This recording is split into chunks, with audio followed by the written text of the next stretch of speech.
या मे महिन्यामध्ये मुंबई गोवा हायवेमध्ये ज्यांनी प्रवास केलाय तर त्यातलाच मी एक होतो आणि जी गोष्ट मला जाणवली ती म्हणजे प्रचंड ट्रॅफिक.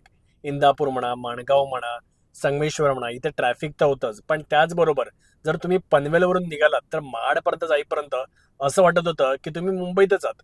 दुतर्फा भरपूर गाड्या होत्या आणि हे जे ट्रॅफिक आहे ना, हे दाखवत आहे की या रस्त्यावरून उद्या किती वाहतूक वाढणार आहे. कारण या रस्त्यावरतून आतापर्यंत फक्त कोकणवासी प्रवास करत होते, परंतु आता गोव्याला जाणारी लोक पण पुणा सातारा कोल्हापूरवरून न जाता ती या मुंबई गोवा हायवेने जायला लागलेली आहे. आणि त्याचबरोबर आपला जो जेएनपीटी पोर्ट आहे किंवा जो दिघी अदानी पोर्ट आहे, दिघी अदानी पोर्ट तर त्याच्यावरचं पण जे कमर्शियल ट्रॅफिक असणार आहे, मोठमोठे ट्रक असणार आहेत आणि हे जे ट्रक जे गोवा साईडला, कर्नाटकला किंवा केरळापर्यंत पोहोचणार आहेत, तर हे सगळेच्या सगळे ट्रक या मुंबई गोवा हायवेनेच जाणार आहे.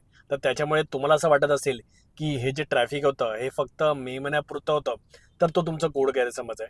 हे ट्रॅफिक दिवसेंदिवस वाढणार आहे आणि मोठ्या प्रमाणात ट्रॅफिक जाम इन फ्युचरमध्ये दिसायला लागेल. आणि रस्त्याची क्वालिटी तर तुम्हाला माहिती आहे, काही ठिकाणी रस्ता खूप चांगला आहे, पण काही ठिकाणी रस्ता नाही चांगला आहे आणि त्याचबरोबर बऱ्याच ठिकाणी रस्त्याचं काम पण चालू आहे.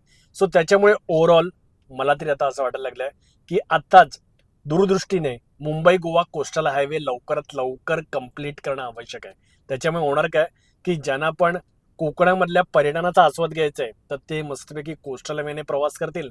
आणि यस, ज्यांना पण कमर्शियल वाहतूक करायची आहे किंवा झटपट गोव्याला पोहोचायचं आहे तर ते या मुंबई गोवा हायवेने जातील.